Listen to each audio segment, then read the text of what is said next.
Racing isn't easy, but experiencing it is.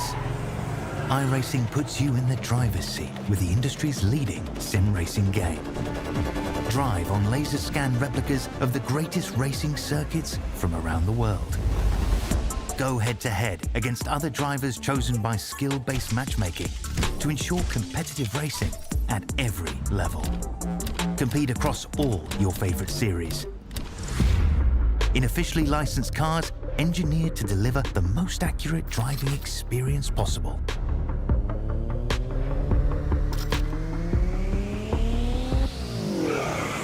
Join a race or host your own with players from across the globe. Race against the computer or in a league with friends. Feel the thrill behind the wheel. Visit iRacing.com.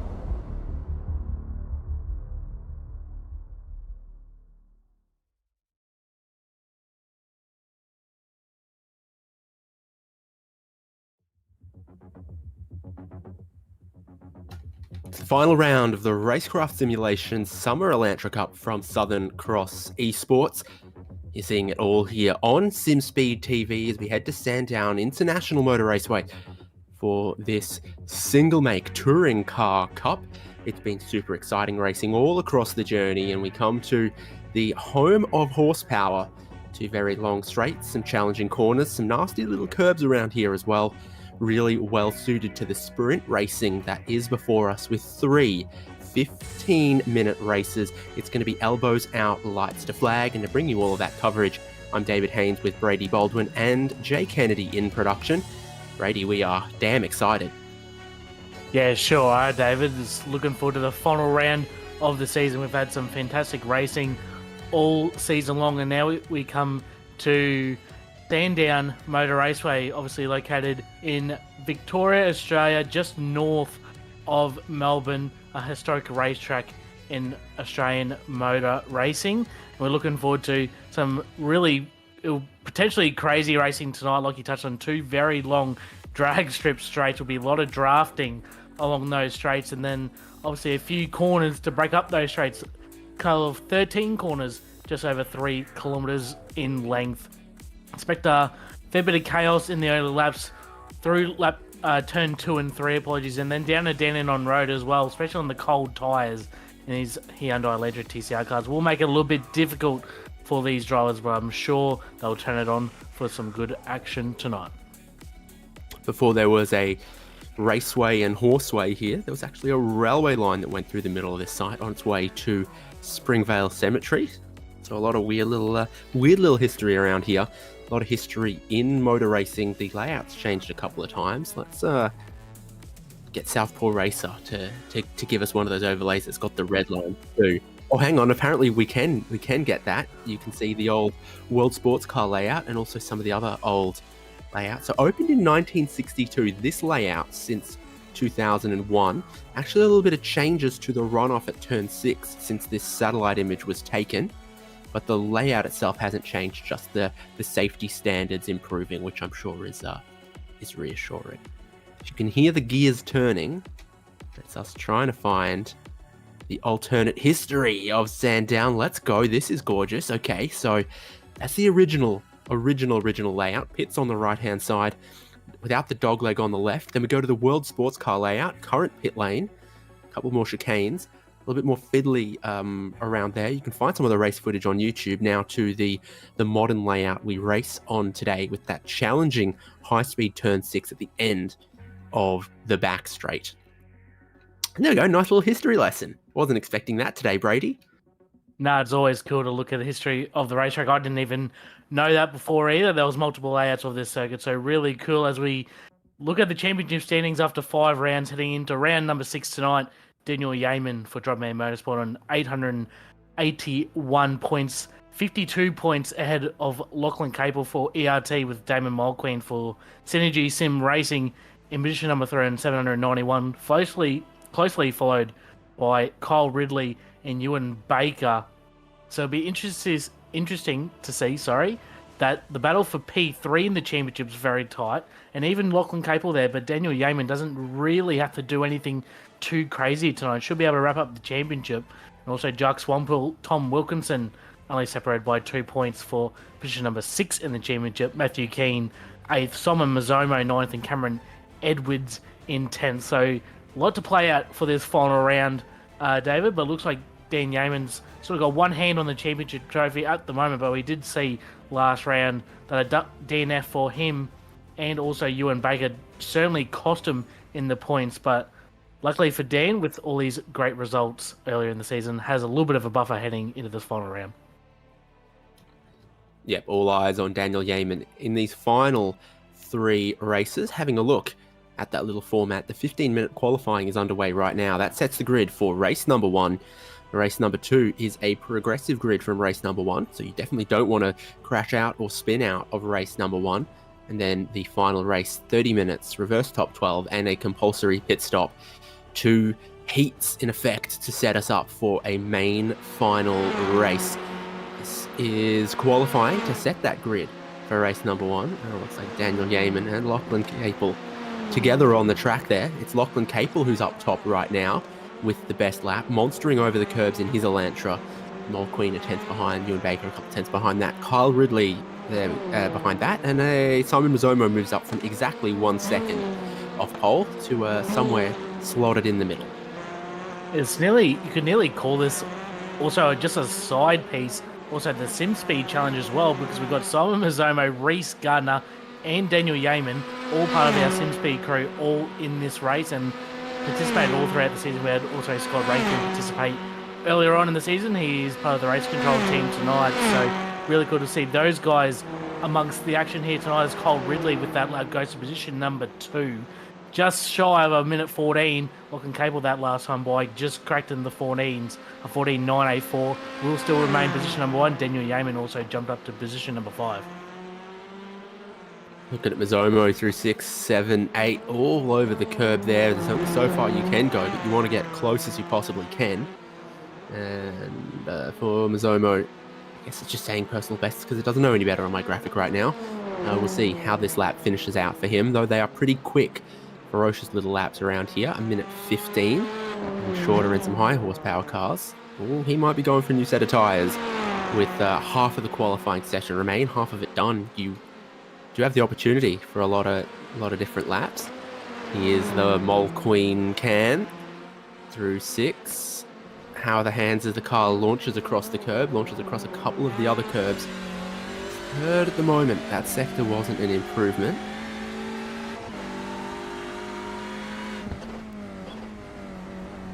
Notice a few guys ahead of him too, Dave, that are in the draft as well. Notice Kyle Ridley was part of the draft in behind Ewan Baker, which will certainly be helping him. Mulqueen has no draft assistance whatsoever, and you can see in that lap time just a little bit, a tenth slower than his best lap. So might be hurting Mulqueen just a little bit here that he's not in any sort of draft on his qualifying lap. Someone like Kyle Ridley, who's right on the back of Ewan Baker at the moment, and Lachlan Capel, who's right in behind Daniel Yeaman, might be getting a little bit of assistance there from the draft as Yeaman comes up pretty closely to the back of Jack Swanville. Looks like it might be on a slower lap here.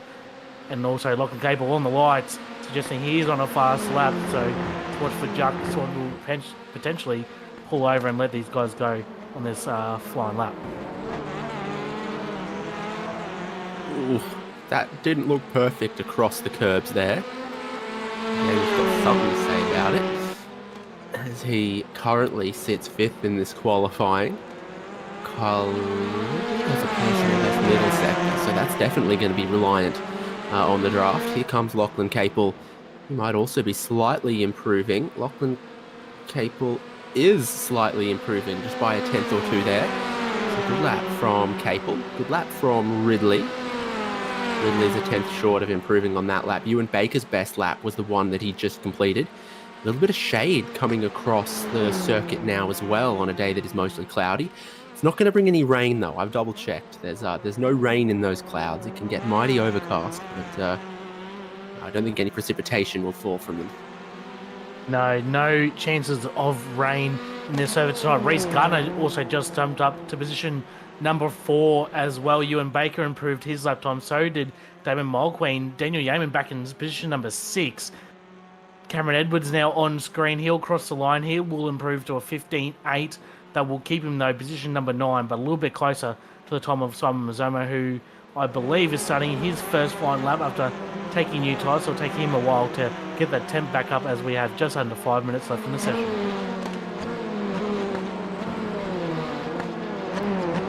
So everyone has a qualifying time at the moment, all 16 drivers.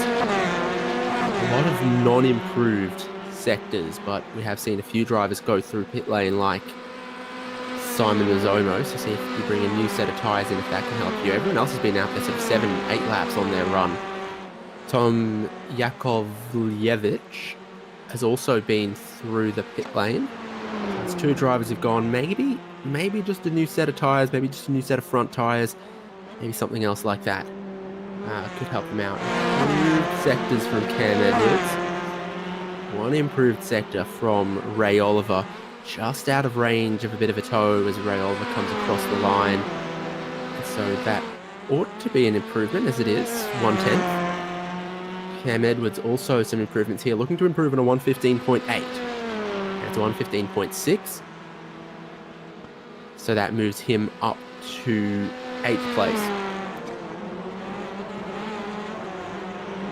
Just jumped Simon Mazomo there for that position. Ewan Baker, he's still pressing on in behind Lachlan Capel up ahead. Jux Wampel in front of Lachlan Capel. Capel's still the only guy in the 1:14 so far in this qualifying session. His last lap was a 17, so I think he either got held up or he backed off. 15.2 for that lap, and Baker does not improve either. Ridley slightly down on his best lap. Daniel Yeaman last lap just then jumped up to position number 5. Mulqueen's now coming across the line, as well as Gardner, and she was a bit of traffic on his flying lap. Currently position number 4, the Southpaw racer coming through the final corner, turn number 13. You get hard on the gas. His best time of 15.19. Not sure if this will be an improvement for him, and it is not. It's an invalid lap, but just under 3 minutes left in the session. He should have probably 2 laps left in him. Gee, it's a bit busy over here on the back straight, on the far side of the horse race. Swanwick was off the line, on the brakes. A couple of cars will shoot around him. It's like Kyle Ridley and Ewan Baker, potentially. Is Damon Mulqueen, who was purple through the first sector. No one's been through turns 1, 2, and 3 faster than Damon Mulqueen so far in this session, but he's gone and dropped it in the second sector by about half a second. So maybe too much curb on the exit of turn 4, potentially. There's a few places here where you can open up the arc of the corner with these high curbs. If you're bouncing on the curb, you are not going to get the traction down well. Yeah, it's not the easiest car to drive at all, Dave. I've had a bit of experience in these cars myself, and they aren't the easiest thing to get around, especially with curbs as well, and there's a lot of them around this track. So it's certainly be a challenge for these drivers, especially to navigate, like you said, the turn 4 curb's a big one as well. If you get your car a little bit too unsettled, you're certainly going to lose a lot of time for that massive run down the long back straight. Ray Oliver on screen, car 99, currently position number 11. Will this lap be an improvement? No, it's an invalid lap. And even though it was an improvement, unfortunately it was invalid. So just over a minute and a half remaining, so not much longer left in this session. Everyone will be on their last flying laps for this 15-minute qualifying session. Jux Wampel on screen, position number 9. Yep, with pole as a 114.8, there's less than a minute 14 left on the clock. For everyone, this will be their last lap. There will be no more starting new laps. Jacques Swanepoel runs it a little bit wide at the far end of the track there. And now with just the final chicane to work through. On the track map earlier today, not always part of the layout here at Sandown. Done very, very well to just create an overtaking opportunity at the end of the lap and create a challenging corner that you need to drive off well down the long front straight. So Swanepoel's qualifying will be done at this point. Simon Mazomo might not have enough time to get around and finish this one. I'm doing the maths in my head. He does not have enough time to get around and finish this one. I don't think there's anyone that's going to... Maybe Reese Gardner potentially coming onto the front straight now. He's going to make it with 20 seconds remaining. It's not an improvement for Reese Gardner. I'm just checking now. Mazomo is the next car in the queue, and he's certainly not going to make it to the line in time with only 8 seconds left in the session. So I think that's going to be it for the qualifying session. No more improvements. And Lachlan Capel, the only guy in the 14s, the 1 minute 14s that is, will take pole position for race 1 here tonight.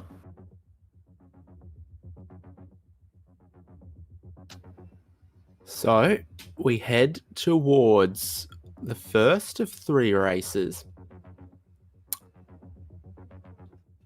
And we will not be able to bring up the grid graphic at this time. There's 3 minutes of gridding. So as we go just a little bit of radio sim speed, I'll bring you the qualifying grid with Lachlan Capel and Kyle Ridley as the front row. Ewan Baker and Reece Gardner, row number 2. The championship leader, Daniel Yeaman, starts out of 5th alongside Damon Mulqueen. And then you have Tom Wilkinson and Cameron Edwards, Jacques Swanepoel and Simon Mazzomo completing the top 10. Mez's attempt at the pit lane and some new tyres doesn't seem to have brought him pace at the tail end of the session like he was looking for, as it got a little overcast. The track maybe cooled off a tiny bit. Ray Oliver and Matthew Keane are the next 2 drivers on the grid. Dale Atkins and Barry Punter are the row behind that. And Tom Yakovlevich and Greg Levine complete the 16-car grid. Here they are on the front stretch. Cars on the left, horses on the right. And just a little, what's going on there for Reece G? Potentially a bit of a connection issue for Reece at the moment. Hopefully he can get that sorted before they do go green, because he has been doing it since he got on the grid. So hopefully that is sorted for him, because he's in a really good position there, in position number 4. So I don't think we're too far away from going green, David. Yeah, potentially a minute away or so, and maybe Reece Gardner's internet having to make its way all the way over from Perth. It's a long haul, seems to be giving him a couple of troubles back there. A couple of Drop Air Motorsport cars, a couple of Synergy Sim Racing cars, a couple of SLM cars here on the grid as well. Lachlan Capel. They're a photographer there with a bit of a twitch back at the start-finish line as well. They need to get that shoulder looked at. Yeah, it might be a little bit of pain there for the photographer. Yeah, that's something new that I haven't seen before at this track. Unfortunately, Reece still having a little bit of connection issues on the grid.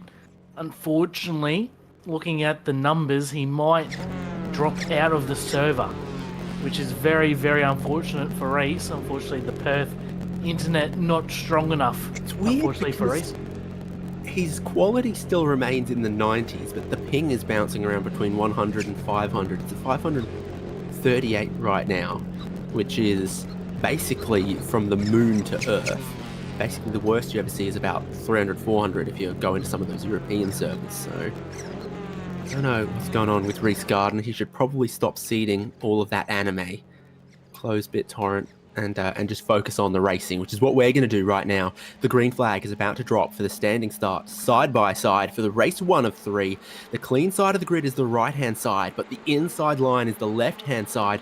And from the outside, Kyle Ridley has had great traction, but again, he'll have to sweep around the outside of a very brave Lachlan Capel if he's going to get anything done at turn 1, which he cannot do.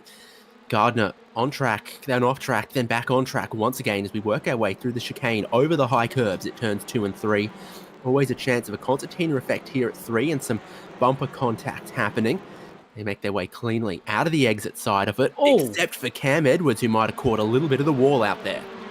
Yeah, it looks like Edwards just ran a little bit of wide on the exit of 4 there. Now he's side by side with Ray Oliver heading down the back straightaway. Good to see also Reece Gardner. Looks like his internet has stabilised, so he'll be able to press on for race number 1 here. Unfortunately, lost 1 spot off the start to championship leader Daniel Yeaman, but Lachlan Capel and in front looks pretty comfortable at the moment. Nice little getaway for him. Ridley stays in second, Ewan Baker third. So the top 3 are unchanged from the starting grid, as it's pretty busy in behind there with Edwards, Oliver, and also Jacques Swanepoel in the background as well. Who's in the silver car that just had an almighty dive and made up a spot or two and really made it to the apex? Now a couple of drivers run off the grass, including the one I was thinking about. Now Atkins has gone to the back. Lachlan Capel is leading us with 1 lap completed. Big slipstream down the front straight there. Keeps Kyle Ridley, Ewan Baker, Daniel Yeaman now up into 4th. Reece Gardner going for a nasty ride off of that exit curb. It's one of those things you've either got to stay inside of that exit curb or really launch across it and use all the runoff. Just like turn 1 at Watkins Glen. Oh, and Gardner's wide as well, so that's not going to help his cause for running down this front straight. Unfortunately, he's got connection issues once again. Reece Gardner plaguing him tonight. He looks like he's not stabilising. So, unfortunately, Tom Wilkins and Ian Mulqueen get ahead of the Southpaw racer, and now Simon Mazzomo might look down the inside as well, heading down to the end of the back straight now, down into Dandenong Road, the very difficult braking zone in a tight left-hand corner. And up ahead, side by side between Ridley and Ewan Baker for position number 2, Daniel Yeaman right on the back as well. There you go, Ewan Baker up to 2nd, Kyle Ridley, Daniel Yeaman right there, letting Lachlan Capel get away to a 1.5 second lead. Nice little Elantra drag race down the front. That photographer's still got a couple of issues. He can hopefully get sorted out. Barry Punter into the pit lane. It's Ridley trying to strike back, not close enough on Baker, who'll continue to hold on to that 2nd. Maybe a little more defensive from Yeaman than aggressive towards Baker. Yeah, I don't think Dan has to do anything too crazy tonight. He'd probably know the point situation, even though he is racing Capel and he is leading. If he can just get some consistent results throughout the night, he should have enough to win the championship. So I don't think he's going to force the issue too hard on Kyle Ridley, but I could be completely wrong, and he might send one up down the inside somewhere.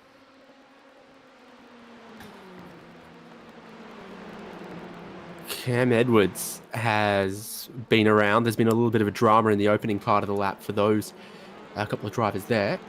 Quite up front, no dramas for Lachlan Capel. 1.7 second lead from the battle that carries on behind Baker, Ridley, Yeaman, Mulqueen getting into his racing rhythm as well, just closing in on that group. And there's a couple of car lengths to Wilkinson, a couple of car lengths to where Reece Gardner now is in 7th, with Zomo, Matthew Keane and Ray Oliver behind as the top 10.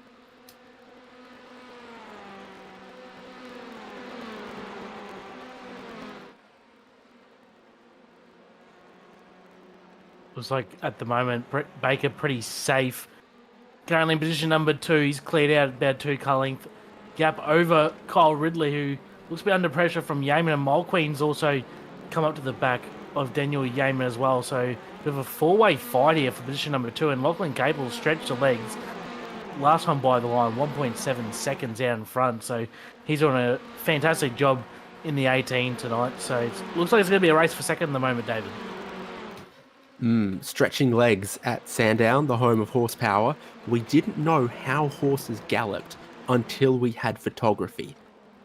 Thousands of years, people are riding horses, didn't know exactly how they galloped. But then photography came along, we worked it out. That's a fact I don't think anyone was asking for. Lachlan Capel leads by 1.8 seconds. It's this 2nd, 3rd, 4th, 5th that's so exciting right now. We go a pure progressive grid from this race 1 into the next 15-minute race 2 as well. So you don't want to throw it all away, but if you can pick off 1 spot or 2 spots, that will be very, very useful in the next sprint race. Places where spots might get picked off is Damon Mulqueen, but also up here where Tom Wilkinson's driving down the inside of the road to cover off Reece Gardner, to cover off Simon Mazzomo, who makes a lane change or 2. Gardner a little bit wide there on the exit of 1. There's a little bit of room to Wilkinson, who will hang on to the spot for now. So nice little 3-way fight here for position number 6, and up ahead Mulqueen had a look down the inside at turn 1 on Daniel Yeaman. They were side by side on the exit of 1 into the turn 2 and 3 chicane, and Yeaman was able to stay out in front, but unfortunately he's now lost a little bit of ground to Kyle Ridley in that little exchange for the first half of the lap. So I'd expect that to continue on between Yeaman and Mulqueen in the following laps.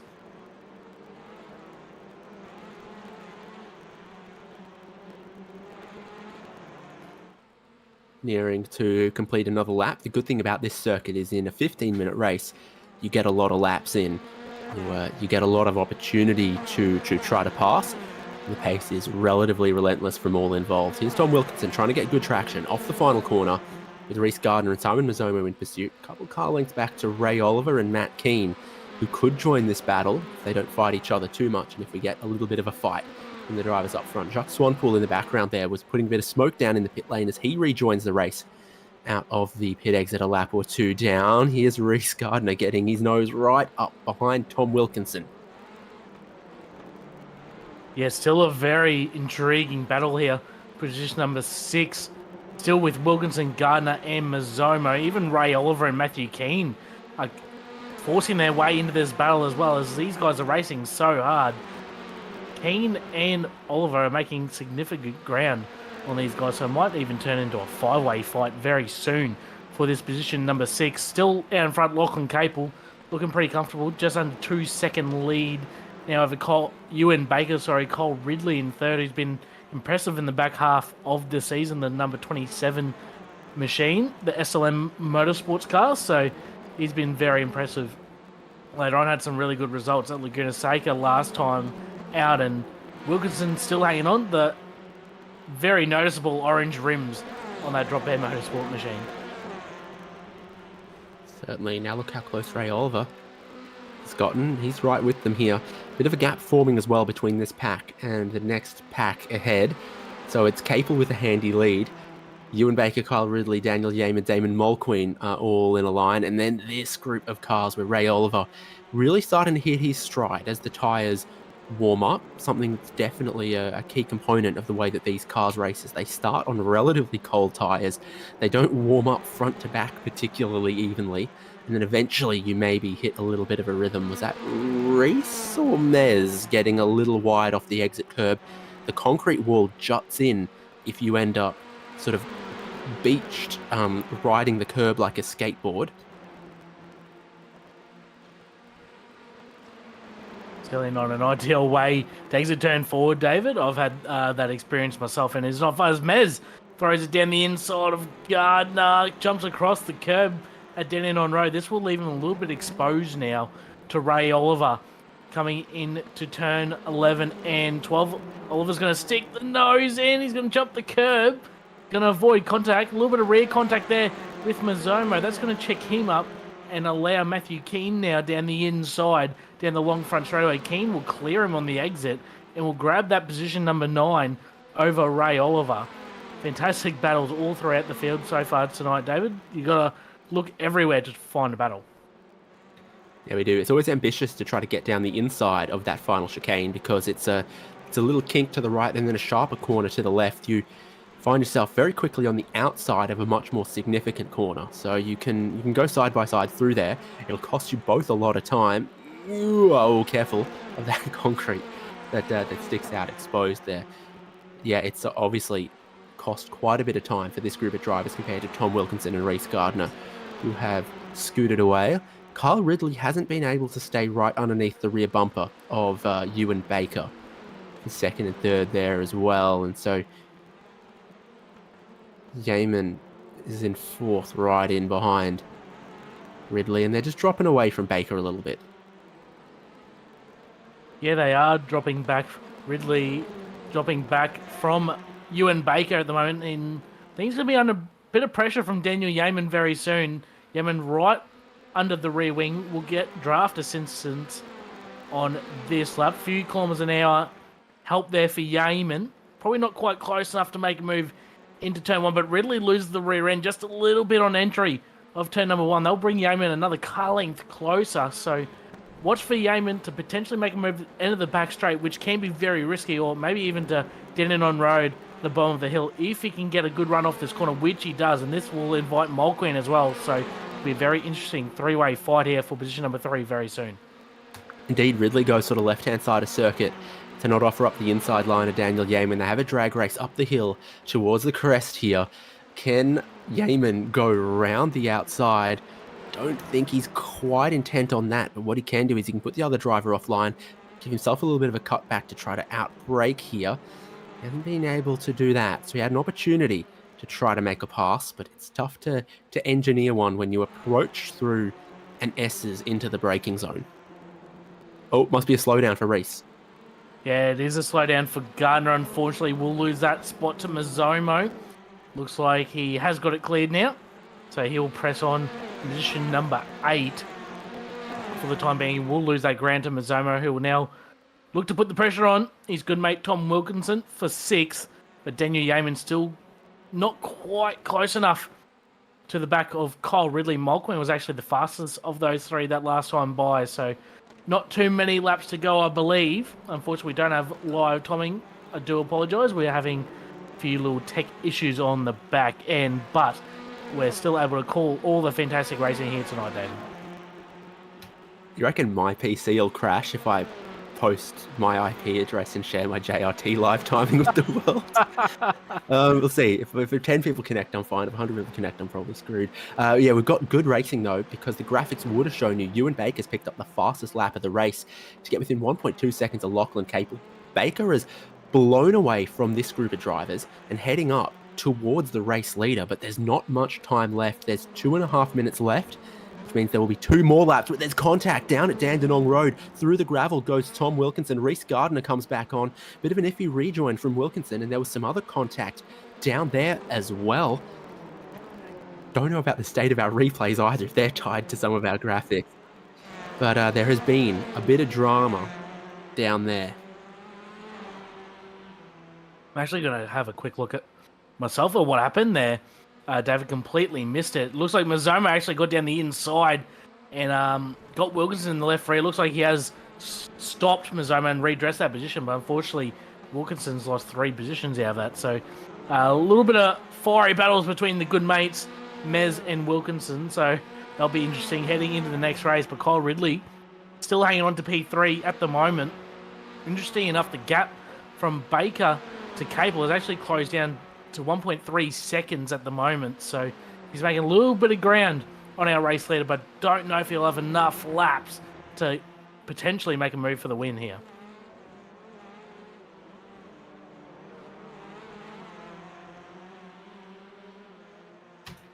So there's 1 minute 20 left on the clock. The race leader's about to cross the start-finish line. I do believe Barney will have the white flag in his hand. We'll definitely be able to see that next to the photographer, who's going to need a physio, a chiropractor, maybe, something. And they keep chimping at their screen as well. Capel's lead now out to 1.5 seconds, though, so he's managed to stabilise his pace relative to Ewan Baker's. So that won't close up. The battles are all about Kyle Ridley, Daniel Yeaman, Damon Mulqueen, what you see on your screen right now, and then Ray Oliver, Matt Keane, and Tom Wilkinson, a couple cars back behind as well. This for the podium.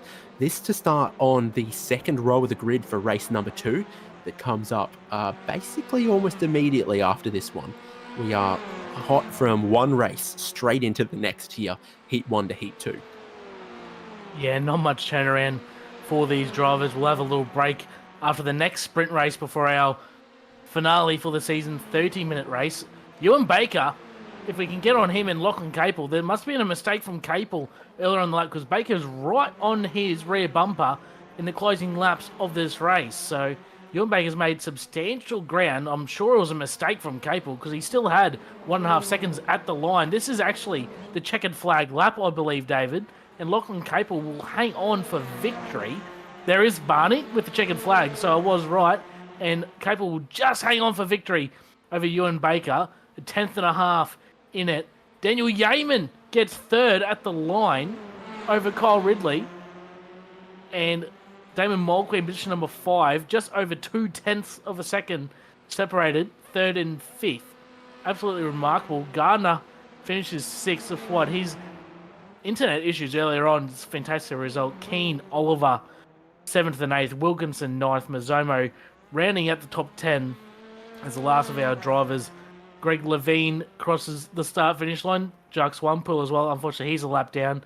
Barry Punter will be the last guy to cross the start-finish line. So that will be our... I'll go through the final results. We already went through the top 10. Cameron Edwards, 11th. Dale Atkins in P12. Greg Levine, 13th. Barry Punter in position number 14. Jacques Wampel in 15th, 1 lap down, and TJ in the 39 is classified 16th, unfortunately, 2 laps down. So what they finish in that race, David, is where they'll be starting for race number 2. So it'll be heated once again. It'll be some fantastic racing and another 15-minute sprint race ahead of us. Yeah, I'm just keeping across race control. So Jacques Swanepoel got penalty for contact. And Simon Mazzomo, it says 10 seconds post-race, but I don't think we're going to see him for the next race. So they are going to grid up once again with a 3-minute countdown to race number 2. And when you compare the finishing results of race number 1 to the grid from race number 1, yeah, big winners there. Daniel Yeaman going from 5th on the grid to 3rd. Damon Mulqueen goes from 6th to 5th. Matt Keane goes from 12th to 7th. Ray Oliver from 11th to 8th. A few of the drivers who dropped back a more significant amount. Jacques Swanepoel, Kyle Ridley lost just 1 or 2 spots there. Tom Wilkinson lost a couple spots as well, and so did Cam Edwards, as he was, I think, sent across the grass at one point. Just Lachlan Capel on the front row of the grid for the second time. This time, though, he's got Ewan Baker on his outside. That's clearly the grippy side of the racetrack where the blue and white Kiwi sim racing car is. And I give it a fair chance that Lachlan Capel's a little less likely to send down the inside of Ewan Baker, who could be braver around the outside on the cold tyres.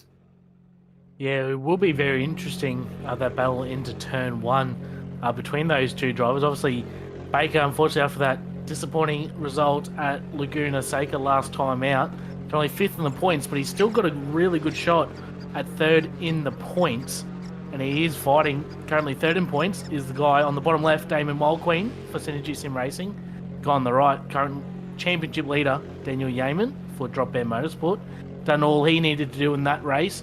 Finished P3, only 2 spots behind his closest rival, Lachlan Capel. So I'd assume we will still have the 85 of Yeaman on top of the point standings. I believe we're going to try and get an update on the points also heading into the final race before we kick it off, David. Okay, just a couple seconds left. Closer to 10 seconds before we kick this over into race number 2. 15 minutes once again. So it'll be a similar number of laps to what we just saw from race number 1. Although that was a little knife edge, there might have been room, a little quicker pace to go 1 lap longer. We'll see exactly what the weather does for us as well. They're looking at the lights, they're ready to go. The green flag waves, a little more burnout from Daniel Yeaman than some of the others, but he gets away well. It's very equal for the front two. How about some big moves across the track in the back of the picture? And Ewan Baker is going to try to hold tough around the outside. There's 3 wide, a little bit of contact back there as well. Capel's able to come across, defend his lead as Wilkinson gets turned around. Yeah, looks like that was Ray Oliver potentially got in the back of Wilkinson. Looks like Oliver was a bit wide, and there's Damon Mulqueen very close to the back of Reece Gardner, who's continuing to have PC issues.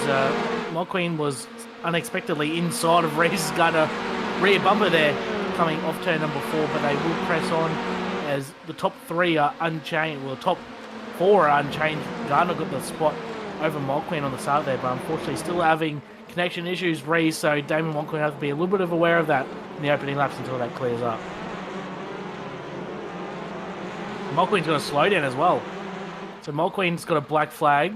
I assume that is for a slowdown. So does Cameron Edwards. So both those guys will have to serve it. Mulqueen's got a full black flag for like a drive-through, whereas Edwards had the full black flag for a slowdown penalty. For Damon Mulqueen, he's either jumped the start or got a slowdown penalty that he couldn't clear. And so for Damon Mulqueen, he's through the pit lane at the end of the very, very first lap. Lachlan Capel leading from Ewan Baker, Daniel Yeaman there, and Kyle Ridley. A bit of a gap to Reece Gardner now that Damon Mulqueen's in, and then Ray Oliver leading this next group of cars. A couple of drivers are back in the fight in race number 2, like Cam Edwards, like Swanepoel, like Yakovlevich.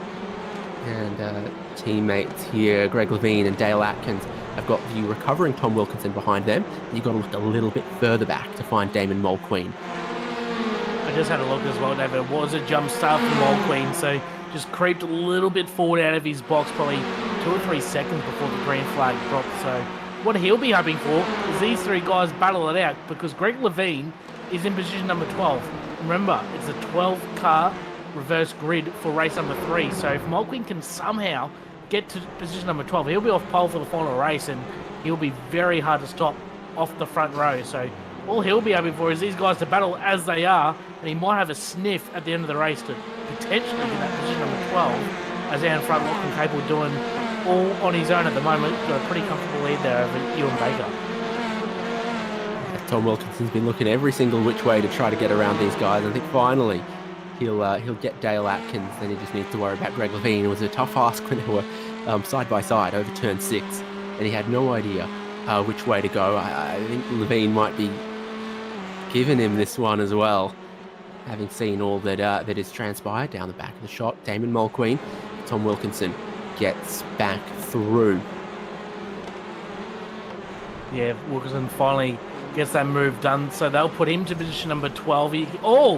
That was Levine in the background, went very wide on the exit of the turn number 3 chicane. Massive push into the wall. So that car's going to have a little bit of damage as well. He had a slowdown. He cleared the slowdown. Now it's a meatball for Levine, unfortunately, after that. This is the race lead. This is your top 3. Ewan Baker cutting a sharp line towards the braking zone at Dandenong Road, just now a couple of car lengths behind Lachlan Capel, but Daniel Yeaman appears to have also closed up down the drag strip on the back end of the circuit through the S's and then into that corner, setting up for a good exit onto the pit straight as well. Try to carry a little bit more speed, close up in the slipstream down the long straight here, get as close as possible.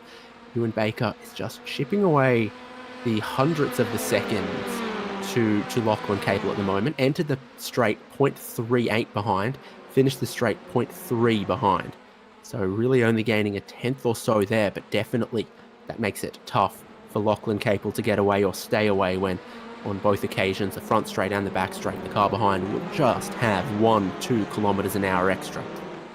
Yeah, Lachlan Capel will have to be very precise through each end of the 2 drag strips on this track. Make no mistakes, because if you can keep enough of a gap behind him to Ewan Baker, you should be pretty safe for an overtake. The main spot will be turn number 1, is where Baker will have a look, so he needs to be very precise, get off the final corner really good to try and hold off these 2 fast guys in behind him. But it's going to be spicy end to this race. We've still got probably about 8 laps to go from my calculations, so there's still battles all throughout the field. You've just seen on screen was Cameron Edwards. He was battling Matthew Keenan, Ray Oliver for 6th, 7th and 8th, and Baker got a really good run there off the final corner, David. He might have a look down at turn number 1 here. Yeah, he's way closer. He's tucked up right behind. Almost closing the distance, still before the braking zone. And he just sits right in behind, right at the rear bumper of Lachlan Capel. All the way through the corner, he's right there. And so it's where can you try to attack potentially around this lap. Got to stay close through the curb hopping section and then really just be smooth with the power. Try to keep the car flat and stable. With both the apex and the exit curbs around there. He's a tiny bit further back now that we're on to the back straight. Fastest lap of the race at the moment belonging to Daniel Yeaman by the looks of things. Yeah, Yeaman will be benefiting from the double toe on the 2 straights. They'll certainly be helping him. He'll be the fastest guy in terms of speed, certainly down the 2 straightaways, and obviously he's doing a good job. There's not much between them at all. There's pretty much a tenth covering the top 4 on their last lap, so there's really nothing in it at all. Kyle Ridley sitting back there, waiting for a little mistake from one of these 2 guys, and he could be right in the fight as well. Reece Gardner and Ray Oliver were having a bit of a battle backwards at 5th and 6th place into the final chicane. Oliver tried to have a little bit of a look at Gardner, didn't pull it off. You can see most of the field in the long shot down the front straight. And hey, here we are right back at it again. Oliver down the inside, the 2 of them make contact. Oliver kind of escorts Gardner a little bit wide. Next up, Matt Keen's also going to have a bit of a go. Jumps across the curb, but then that puts you on the outside for later on. No good. Now Cam Edwards gets down the inside. And, ooh, okay. Yeah, that's a little bit going on amongst this group. It brings Barry Punter, Tom Yakovlevich, Jacques Swanpool a little bit closer. And Wilkinson still just a couple seconds behind them, but in that 12th reverse grid pole position. Yeah, Wilkinson's doing all he needs to do at the moment. Dale Atkins back behind Wilkinson 13th. He's got Damon Mulqueen now right behind him, and Mulqueen setting some really fast lap times, only about a 10th away from the race leader. So Mulqueen's got some really good pace. I just don't think he'll have enough time to get to the back of Tom Wilkinson to fight for that position number 12, and will probably hurt Mulqueen's top 3 chances for the championship quite badly with that little mistake on the starters. Gardner now is in behind Ray Oliver, so that is for position number 5. You're seeing Oliver escort Gardner a little bit wide. Is in the background. It's Matthew Keane and Cameron Edwards side by side. Oh, there's contact. There goes Edwards. Big contact. Edwards goes around into the Armco, spins across turn 1 as well. A couple of other cars have to avoid him.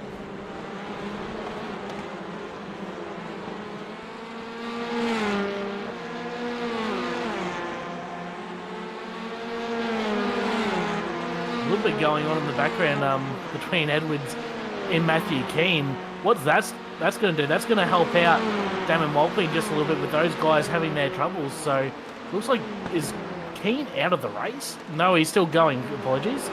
Just look at the live screen. He's now got TJ and Barry Punter right behind him. It was the biggest loser out of that was Cameron Edwards, who has pretty substantial damage on his car. So he'll attempt to push on, but Matthew Keane will still keep going. It'll be interesting to see how Race Control call that one, David. Yeah, will be. Punter picked up a little bit of a slowdown penalty through there as well. Dropped back a little bit towards Tom Wilkinson, towards Chuck Swanepoel. Damon Mulqueen starting to cut his way through the field now as well after the lap 1 drive-through penalty. I've got to assume it was a jump start. There's Yakovlevich now having a look at Keane around the outside here. That side's covered. If you can get around the outside of the first part of the chicane, it puts you to the inside for the rest, but he's not keen on doing that in behind. I didn't mean to do that. He was not excited about doing that. I swear that was intentional, David. No. When I do it intentionally, I own it. Well, it worked out either way, didn't it? Looks like that is Levine who is off the pace. He will let these guys go down the back straight. Matthew Keane still hanging on to that position number 7. TJ in the 39 rod on his rear bumper. Also Punter is getting involved in this as well, and Tom Wilkinson as well getting involved in this little battle as well. Swanepoel in 11th, and now Mulqueen has actually got the job done on Dale Atkins for that all-important 12th position. So a little bit of luck involved as Matthew Keane has received drive-through penalty for that contact with Cameron Edwards. So Race Control has made that decision between 38 and the 9, and 38 will be touring the pits. So that will be another spot for Mulqueen as well, and that should put Cameron Edwards now on the 12th spot for the reverse grid race. This is the lead, closest it's ever been. Lachlan Capel and Ewan Baker. Daniel Yeaman just watching on in 3rd at the moment. Kyle Ridley's dropped back a tiny bit relative to the pace that Capel and Baker seem able to put down. Ooh, and here's Ray Oliver and Reece Gardner. Reece Gardner's looking for the inside here. It's fully covered off as they go underneath the gantry, over the crest of the hill. Gardner's all over him, but he's picked up a couple slowdowns in this sector of the lap before. And he's all clear this time. Yeah, Oliver does hang on to the position just slightly, but Gardner's staying right with him as well. He will want to get that position that he probably feels a little bit hard done by, that Oliver did escort him a little bit wide on that move a couple laps ago at turn number 1. We're starting lap number 10 now. Last race we did 12 laps, so based off that, we'll have 3 laps remaining in this race. You probably have a better idea. You would have more live time than what I do, David, but I assume we probably have about 3 laps to go. Same live timing as our viewers. For anyone who's game to click that. Yeah, it is 3 laps left, I do think, at the moment for Capel, Baker, Yeaman. Maybe 2 to go once they get around to the start-finish line. We'll keep an eye on it. It was super close in the last race, and once again, this is 15 minutes, the same duration. So we'll see how many laps we do end up getting. The fact that Capel still sits out front here seems to show that for the most part, he's the driver with the most pace around Sandown. Ewan Baker's been close, able to take a couple tenths out of him in the last race, able to stay with him this race. Yeah, really nothing in it at all, David, between these top three. Only a second separates them the last time by. They just crossed that finish line. It's even closer. So it's exactly 1 second as they cross the line. You've seen Capel was pretty comfortable in that first race till a late mistake brought Baker right in it, but he's doing really well to keep Baker at bay, even though he's had the slipstream all race long. So Lachlan Capel doing all the right things down front. Kyle Ridley's dropped off just a little bit. He's 4 seconds off the lead as well, and still going on in the background for fifth between Oliver and Gardner. And looks like Punter and Wilkinson battling for position number 8 as well. There's a contact between Wilkinson and Barry Punter at turn number 1. Wilkinson will slow to redress the position. There might be one of those cases where we see in race 1 could be a post-race time penalty, even though there was a redress. So we'll have to see what happens of that. But Wilkinson did the right thing, backed it off, and that will now bring Swampole into it. Even Dave Mulqueen, who's now up to position number 11, because it looks like Cameron Edwards and Matthew Keane both toured the pit lane in this race, and Greg Levine is 1 lap down. With a minute 15 remaining in this race, Lachlan Capel comes off the final corner to take the white flag. One more lap in race number 2 as he leads Ewan Baker and Daniel Yeaman. It means all the other battles we've seen are going to need to get sorted out in this one remaining lap of Sandown as well. Not seeing Baker or Yeaman be really close enough to launch a big strike unless we see Capel make a mistake, which is seeming pretty unlikely. The kind of pressure he's had all race long and just sat there out in front, being relatively metronomic. Baker has the fastest lap of the race at the moment. It's Capel, everyone, they just keep getting so close to that concrete barrier on the exit of turn 4 there. It's right next to the racing line. That's why they stick a camera on there sometimes. Yeaman looks just absolutely pumped up right now about 3rd place. He looks ecstatic, doesn't he? You love it. He's had a pretty quiet race, which is not a bad thing by any means. He's just sat there and done what he's needed to do all night long. Get the points, get the results, and the top 4 starting position guys will finish that way as Lachlan Capel will go 2 for 2 here tonight, here at Sandown. Ewan Baker again in position number 2, Daniel Yeaman position number 3. It'll be Kyle Ridley crossing the line of 4, still going on between Oliver and Gardner. Oliver will hang on to that position number 5 over Reece Gardner. TJ in 39 will come across the line for 7th, and it's still going on. Barry Punter will hang on to be 8th over Wilkinson. It looks like Mulqueen's actually got the job done on Swampole on that lap. He'll move up to 10th, so a really good recovery for Mulqueen. Swampole 11th. It looks like Dale Atkins will get that important 12th spot for race number 3. Matthew Keane, Cameron Edwards will be the last finishers, with Greg Levine 1 lap down. And David, we do have a quick points update after that first race, and it was Daniel Yeaman, 931 points. Lachlan Capel, 889. Damon Mulqueen, 836. Just 12 ahead of Ewan Baker. So that race result will not fare well for Mulqueen, but considering he'll start 3rd in the final race with Ewan Baker starting 11th, it'll certainly be very close at the end of the night for that P3 in the points. So, we thank the supporters of the Racekraft Simulations Summer Elantra Cup, like Sudspeed. Go to sudspeed.com, use the code Elantra for 10% off, including free shipping. That's a nice little bonus. And then, of course, Southern Cross ESports and Racekraft Simulations helping to put this championship on. We'll go to a tiny break. It's the 30-minute compulsory pit stop race coming up to see out the season and to see out our racing from Sandown. Stay with us here on SimSpeed TV. Racing isn't easy, but experiencing it is. iRacing puts you in the driver's seat with the industry's leading sim racing game. Drive on laser scan replicas of the greatest racing circuits from around the world. Go head-to-head against other drivers chosen by skill-based matchmaking to ensure competitive racing at every level. Compete across all your favorite series. In officially licensed cars, engineered to deliver the most accurate driving experience possible.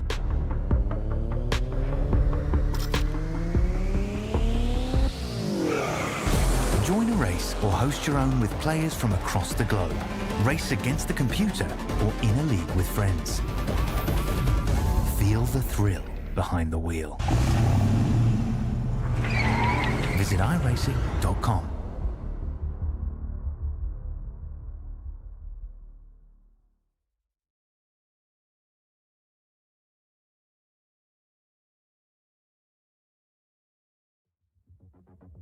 One last race of the round, one last race of the season for the Racekraft Summer Elantra Cup. We're at Sandown International Motor Raceway, the home of horsepower. Or as I keep hearing it described, Big Bad Sandown. It's not that big. I'm not confident it's that bad, but it is very, very exciting and a great place to take these kind of cars racing. The Elantra TCR. We've had two 15-minute races. Now we're coming up on the 13-minute compulsory pit stop race. Be a little bit of strategy amongst the field. Maybe that's what it'll take for Ewan Baker, Kyle Ridley or Daniel Yeaman to usurp Lachlan Capel's grip at the top step of the podium so far. For Daniel Yeaman though, it's going to be all about consistent points as he looks to bring home his championship lead. Yeah, Daniel Yeaman, obviously this race with the first top 12 will be starting a bit further down the grid, so he'll have to try and keep it clean against his rival Lachlan Capel. For the points, we'll quickly go through the grid while we have a few minutes, David. Dale Atkins and Juck Swampool will start on the front row for race number 3. Damon Mulqueen and Tom Wilkinson will start on row number 2. Barry Punter and TJ will start on row number 3. Reese Gardner, Ray Oliver will start on row number 4. Running out the top 10 on row number 5 will be Kyle Ridley and Daniel Yeaman.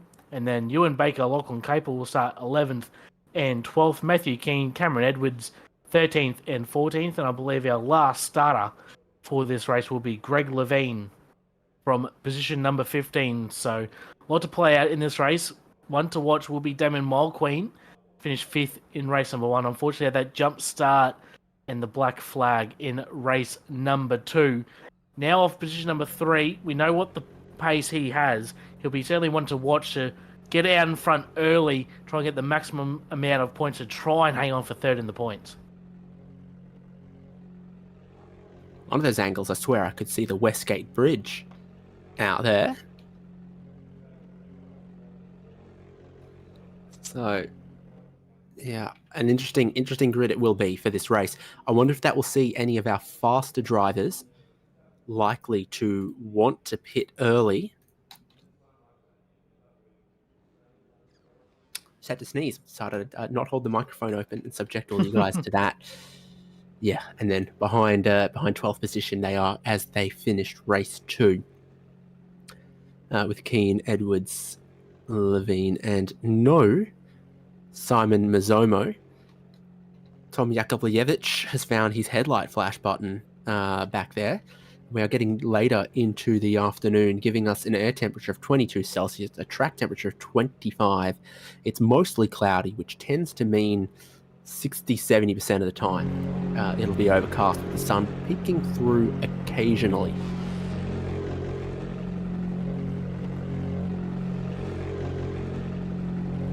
Yeah, definitely no chance of rain in this race, David. Maybe potentially in these TCR cars. I could not imagine how difficult it would be to race these cars in the rain. No, but easy. That's a thought for another day. If in doubt, flat out in a front-wheel drive car.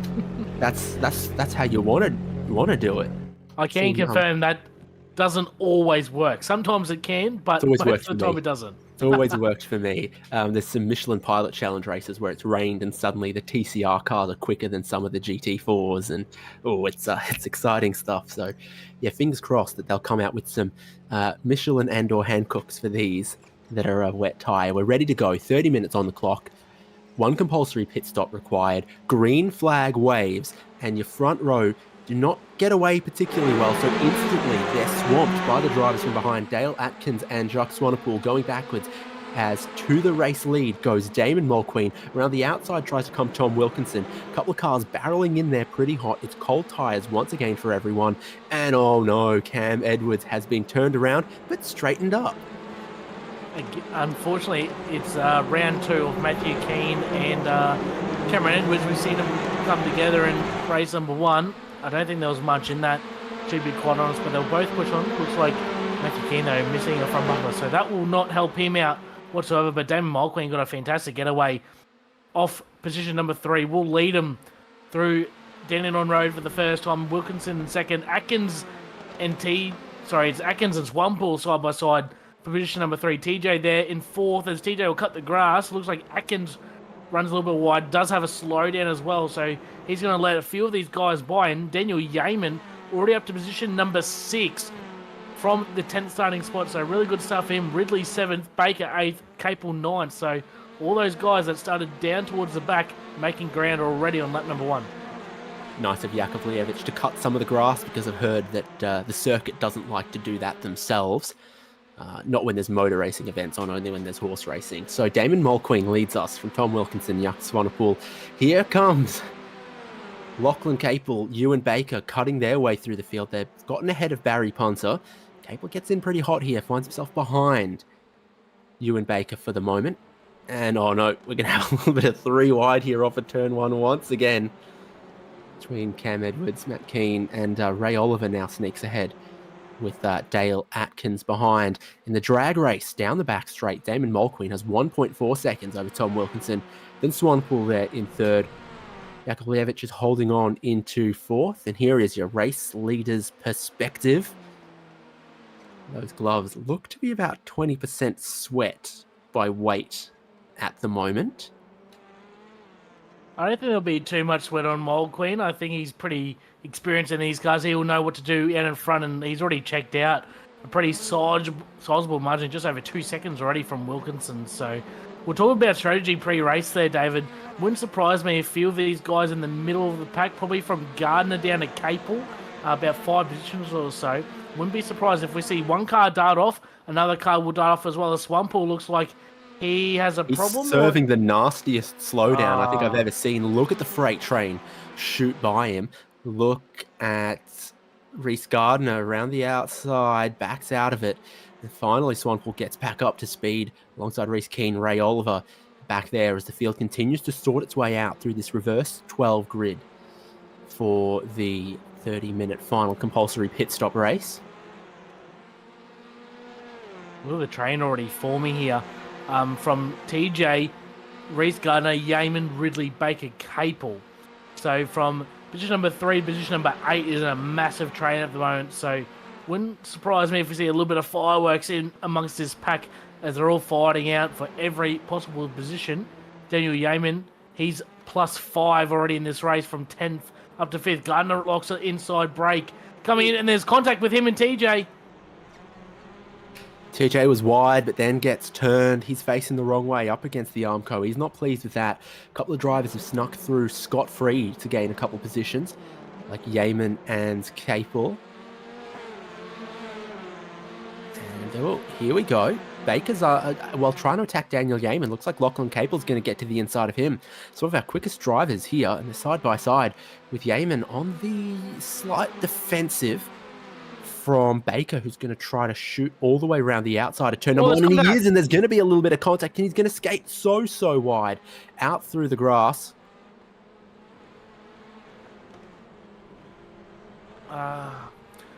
Just having a quick look at that, I don't think Baker quite leaves enough room there for Daniel Yeaman on the turn-in. I think he just squeezed him a little bit. He will have a slowdown as well to serve Baker. There's a lot going on. Ray Oliver as well on the call to race control, so something's happened there to the 99 car, and it was, I believe, probably the previous lap, so there's a lot going on. Cameron Edwards and Ewan Baker looks like, yeah, so lots of drama happening on this lap, David. Absolutely. It's been a tough lap so far. Who's off? Yeaman's off. Yeaman's got massive damage in the final race of the season. That front right is no good. That thing's not even going to make it to the pit lane. Look at him. He's frustrated now. He's got the anti-NASCAR setup on. It'll only turn right. He's going to either limp that thing to the pit lane, but I don't think he can. Look at the damage to the rear right as well, and we won't be able to get a replay of how it happened, but that thing is not making it to pit lane. The championship leader, Daniel Yeaman. He's done. He's absolutely done. That car's exploded, imploded. Massive damage. He done it all on his own as well. Down the S's at Dandenong Road. Would not be surprised if there will be a safety car called in. You can see the frustration on his face too. Well, one simple mistake potentially has cost him the championship. The gloves have come off. Damon Mulqueen leads from Tom Wilkinson and Kyle Ridley, and you're on it. We do have that safety car, Brady.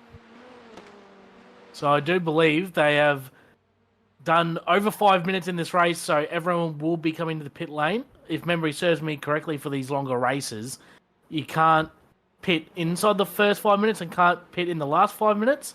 I believe, it's also David? about the fuel drop as well. So correct. So Mulqueen's dived in, so he's pretty onto it with that type of stuff. So it looks like Wilkinson, Ridley. Oh, Ridley's entry might be in a little bit of trouble there. Doesn't have a black flag, so he should be safe. He seems to be okay. Only Jerez has got the Spanish Inquisition. Yeah, a few people found that out on Monday, didn't they, David? Not me, though. Boy, did they. Boy, did they. So Greg Levine stays out, though. Yeah. Very interesting.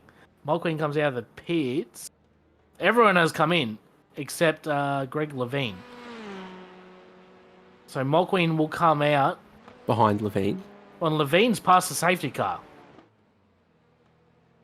And he just got told to wait for the safety car. So Levine's put up on the grass here. Yeah, what? You were just meant to pull in behind the safety car, sir. Are you okay? Could be another issue here for Greg Levine. He flew past the safety car and now is stopped on track. You were the race leader, sir. Like, you were entitled to be in behind the safety car. Apparently, he's got some technical issues going on at the moment now. Yeah, just got a call in from his teammate Dale Atkins that he's having a little issue. So looks like Greg Levine will have to potentially retire. Well, either way, he's going to be right at the back of the grid. Back of the field, sorry. So we're down to 14 cars, potentially 13 if Levine can't get his issues sorted. But Damon Mulqueen will be leading us off the safety car restart once we go green. It looks like Levine has towed back to the pit, so his race will be done. So, as I was saying, Mulqueen will lead us away once we go green from Wilkinson, Cole Ridley, Lachlan Capel, Reese Gardner, Ewan Baker in 6th. Punter, Oliver Keane and Edwards will be the 10. So, Swamppool 11th, Atkins, TJ, and then I believe it's Ewan Baker as well. No, Ewan Baker's actually in behind Reese Gardner, potentially. So was that a short stop, potentially, from Ewan Baker? Because he made up a lot of ground. Well, I think he had one of the clearer runs to pit lane based on where he was. Yeah, and obviously he stopped the lap before. Oh, did he? Well, I completely missed that. I do apologize. Yeah, but Baker had, his drama, and then he went to pit lane, so he stopped one lap prior to everyone else. Watch you it look now. at the yellow stint length column. There you go, David. There you go. You teach me. I know where to look. I've got this all set up, to my preference. Yeah, just had a quick look. So when he was coming out of the pits, he was racing Barry Punter on the exit of the pit lane. So with all the timing sorted now, at least on our end, they'll put Ewan Baker 6, and Lachlan Capel, our biggest mover of the race, he's +8 up to 4th. So be very interesting to see the likes of Ridley, Capel and Baker now in the top 6, whether they can challenge for a win. But might be a little bit synergy bias here as my teammate, but I think Mulqueen should be pretty good out in front. He's very tight in these cars, but he's going to have a lot of pressure for the remaining of this race. We still got 20 minutes to go. It'll probably be about 19 minutes by the time we go green if the safety car is coming in this lap.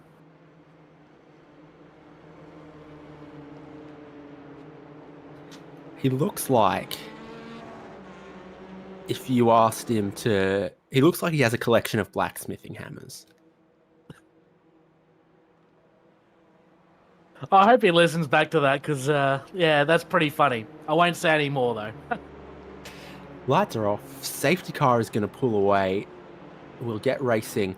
There is just under 20 minutes left in this one, so another good feature of Sandown's short lap is we'll get this racing underway pretty quickly. Someone's off the back of the shot there. Yakovlevich, after his damage repairs and potentially speeding on pit entry based on that pit stop time. There's something going on there for Yakovlevich, who's going to be able to rejoin some of that time, depending on when Damon Mulqueen gets this show on the road. Daniel Yeaman is not back in the race. Greg Levine is not back in the race. So there are 13 cars left on track, led by Daniel Yeaman, Tom Wilkinson, Kyle Ridley, Lachlan Capel, Reese Gardner, and Ewan Baker. Green flag about to wave. Damon Mulqueen about to get us going again. I think he's got us going. That's Hyundai Elantra power down the front straight at Sandown International Motor Raceway. Your top four get away well. Gardner caught napping just a little bit. Reese Gardner also has a black flag come through. I believe he had contact earlier. I can't even remember who it was. We've had so much action in this race, but unfortunately for Gardner, who currently is position number 5, will have to serve a drive-through penalty at some stage in the last 18 minutes of this race. But looking at our timing that you have provided me, David, thank you for that. Damon Mulqueen's stop time was actually 3 seconds longer than what Tom Wilkinson and Kyle Ridley's was. So potentially taking a little bit more fuel on board Damon Mulqueen. So either we'll have to keep an eye on that in case Wilkinson and Ridley might be a little bit vulnerable later in the race with fuel. So they'll be one to keep an eye out on. Well, we had the safety car, but then we were back to racing pretty quickly, weren't we? So there was still almost 20 minutes on the clock when we got it going again. This is on board from Ridley in third. Getting up mighty close with Wilkinson in second. Good speed off the exit. Good traction. He is all over Tom Wilkinson. And this is what I think about. You go around the outside of the first bit. Take the inside to the second part of this chicane. And that's how you maybe make it work. Wilkinson's mega struggling with traction. Now Lachlan Capel will come through. Yeah, it's going to be a three-way fight here now for position number 2 and position number 3 as well. So Ridley looks safe at the moment for position number 2, but now Capel will be down the inside and pretty comfortable to make that move now into position number 3. But there's a little bit of rear contact from Wilson struggling to get that car pulled up into turn number 1. That might invite Ewan Baker into the fight in a few moments' time. But so far, Mulqueen looking pretty strong out in front off that racer. But now Lachlan Capel, who swept the night so far, now to position number 3. So he'll be looking to get past Kyle Ridley in a few moments' time and try and potentially stay on the back of Mulqueen before he gets too far away.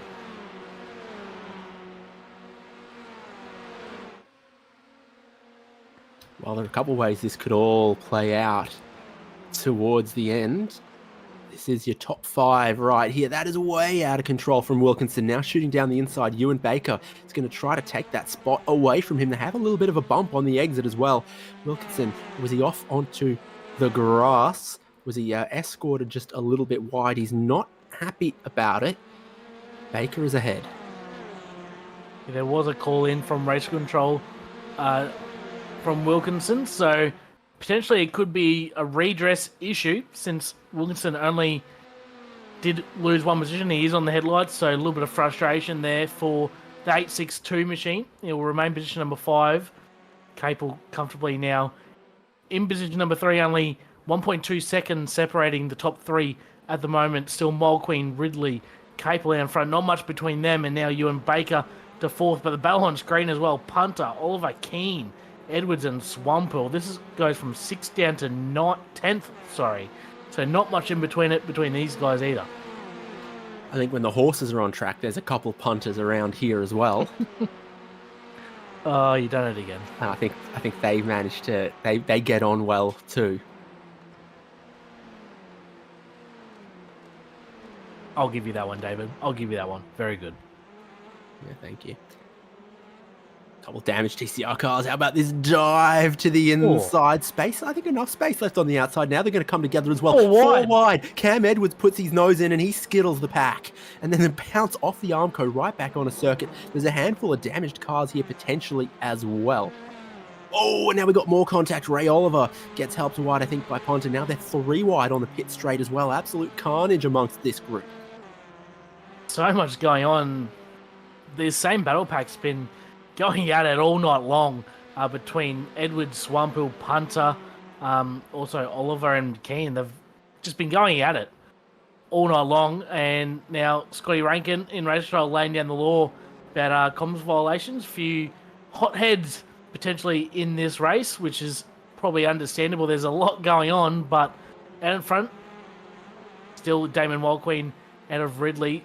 Lachlan Cable still closing on the back of Kyle Ridley here, making some really good lap times. 2/10 faster that last time by was Lachlan Cable. So starting to make ground on position number 2, Kyle Ridley. We've only just ticked past the halfway point of this final race as well. And the first 15 minutes have been very, very exciting. There's a bit to play out in the final 15 as well here. Here's your race leader. Here's Ridley. Here's Capel. 7/10 between all of them. Capel not only has speed to burn this round around this track, but now a genuine chance at the championship.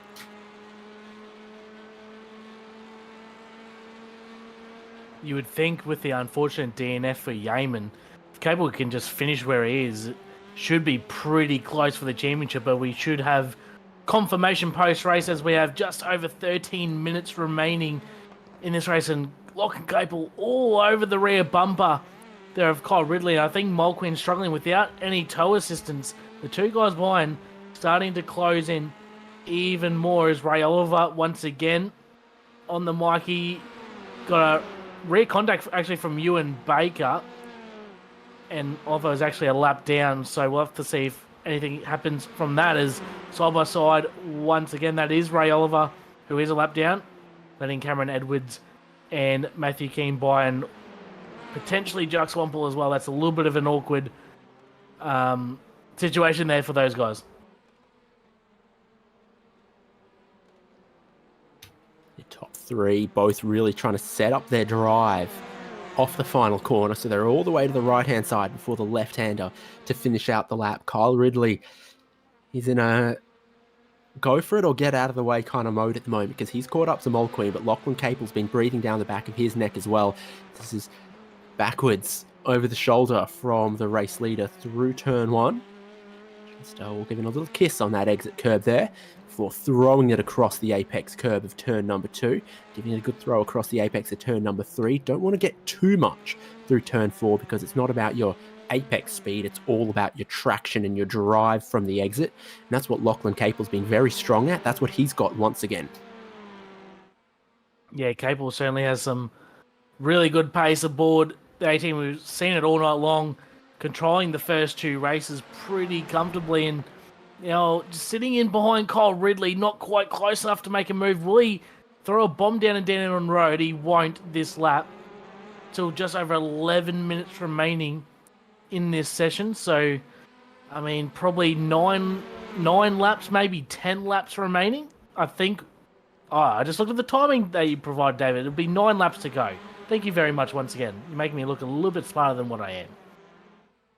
It's been giving me the same effect for a long, long time.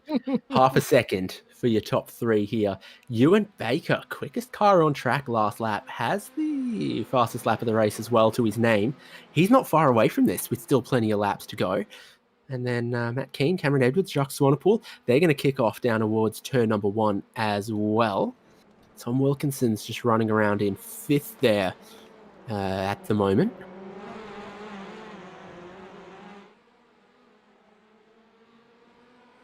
Another call from Cameron Edwards. Him and Matthew Keane have been going at it absolutely all night long between those 2 guys. I wish we could have a highlight reel of just those 2 guys squabbling out all race long because it'd be its own entertainment.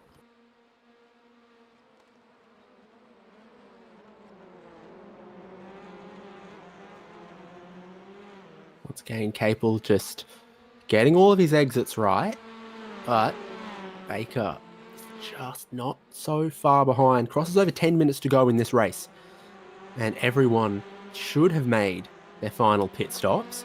We'll keep an eye, though, on the fuel level for some drivers like Kyle Ridley, Tom Wilkinson, who all cut it a little bit short. Last lap was not quite the pace we might have expected from Tom Wilkinson. And crosses the start-finish line again. It's similar. I wonder if with no draft, Wilkinson's having to save. Ridley might also be in slightly similar position, but he's been up behind Mulqueen for a little bit here. Well, Mulqueen, funnily enough, with no draft assistance whatsoever, actually was the fastest out of the top 4.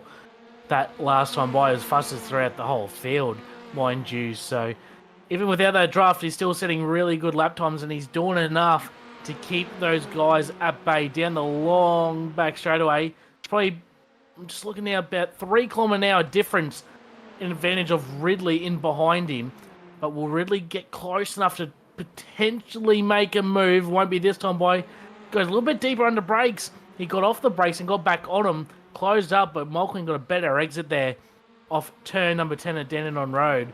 Will pull away just slightly going into the chicane at 11 and 12. Coming through 13. Mulqueen will hang on for another lap. Should be 7 laps to go this time by. It's a frenetic battle for the top 3, and Ewan Baker not far away either. And Baker's definitely got plenty of fuel as well. And he's closing, and he was pretty quick on that last lap as well, and he can just see them.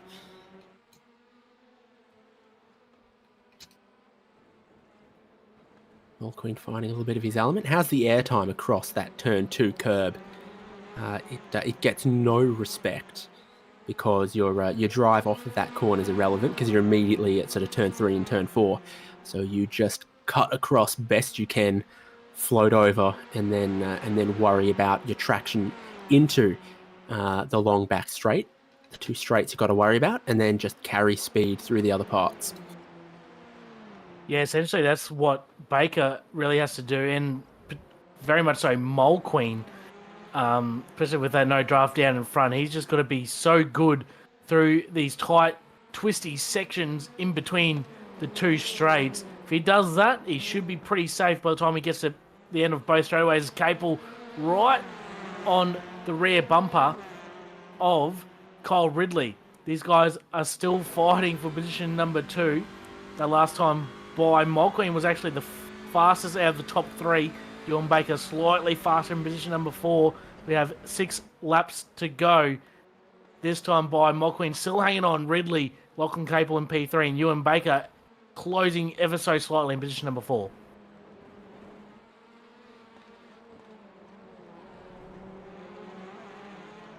Cameron Edwards has a black flag for contact on lap 10 with car 38 Matt Keane. That might have been much earlier on. They're still working through some other things in race control. It's been pretty hectic, no doubt. When it was 3 wide, Cam Edwards thought, maybe I can make this 4 wide. There definitely was not space there to go 4 wide. There was a lot of other things going on as well. Some other drivers who might have been guilty of being a little too aggressive at this part of the lap on that previous occasion. Cable across the curb, plenty there. He's close. Baker's dropped a 10th or 2 back on this lap. Wilkinson's pace has stabilized a little bit. Interesting to note as well, David, Baker has a 5-second penalty hanging over his head from an incident earlier in the race. So that won't drop him a position at the moment. He will be safe in position number 4, but if he ends up making any moves later on the race, he will still end up position number 4. So Baker's just doing all he can and see where he ends up in the championship. But still the top 3 duking it out. There's nothing between them, under a second, with 5 laps to go at the moment, David. So I need someone who's good at calculator to tell me if Capel can sit in 3rd and take the title, or if he needs to make some moves, because he chipped just a tiny bit out of Yeaman in the first heat. He would have chipped just a tiny bit out of Yeaman in the second heat. But here, this race surely must pay more points And Yeaman is getting none to minimal where he sits right now. Lachlan Capel definitely can take a big advantage here. Yeah, I don't think Cable needs to do anything too crazy with that DNF from Yeaman, but he might have a good run as Kyle Ridley runs a little bit wide there on the exit of the final corner, but I don't think Cable's quite close enough. That will give a little bit of relief to Mole Queen in P number 1. Cable's gone to the left, but I think he's too far back to make anything happen. Makes a lot of ground on the entry. A little bit of rear contact there from Cable into Ridley. 4 laps to go for these drivers, and Cable certainly wants that P number 2 just to maybe reassure a potential championship push. We're trying to get the numbers through to us at the moment, so we'll update you when we can, but Lachlan Cable is on full push mode at the moment. Looks like Barry Punter also serving the drive-through penalty that they got for, I think, what happened before, what set up the 3 wide that then Cameron Edwards went into as well. So yeah, as I said, there was a lot going on, a lot to look at, and you really had to look at it from a couple of angles. Some of those black flags are coming through a little bit delayed than how quick race control was earlier on, but I find that totally understandable. There were so many moving pieces around all of that. 3 laps to go. Mole Queen settling into a little bit of a lead. Ridley starting to back up Capel a little bit, and hello, here comes the Baker. The Baker is closing. Certainly somewhat. You just need to get that tiny bit closer, get into the slipstream, and then, you know, he will be there momentarily. You see your top 5 down the pit straight with Tom Wilkinson holding on to 5th at the moment. He just had his personal best lap of the race. So that's not an indication that he's particularly worried about fuel. And he took less than Kyle Ridley did based on the numbers that we can see. Everyone else, therefore, should be very, very safe, like Damon Mulqueen, like Ewan Baker, who was the first driver to pit before the safety car came out. So he would have been taking fuel as if there wasn't going to be one. Then there was one, which, of course, just eats a little bit of time off the clock. Yeah, 100%, David. Looks like Ridley was the lowest guy for fuel, and Tom Wilkinson looks like they're pretty, safe at the moment. It doesn't look like they're saving too much because it looks like they're pushing on pretty hard. So looks like they should be safe. We'll have 2 laps to go this time by. Barney won't have the white flag ready just yet, but next time by we will get the white flag. 2 laps to go this time by. Damon Mulqueen still leads us. Kyle Ridley still hanging on for 2nd spot over Lachlan Capel. Ewan Baker still setting really good lap times, but I don't think he's quite close enough to get in that draft. Remember, he still has that penalty hanging over his head, a 5-second penalty, so whatever he does in these last 2 laps won't really affect his overall position. He'll still stay position number 4 as it stands, but Lachlan Capel's still pushing to try and get that position number 2.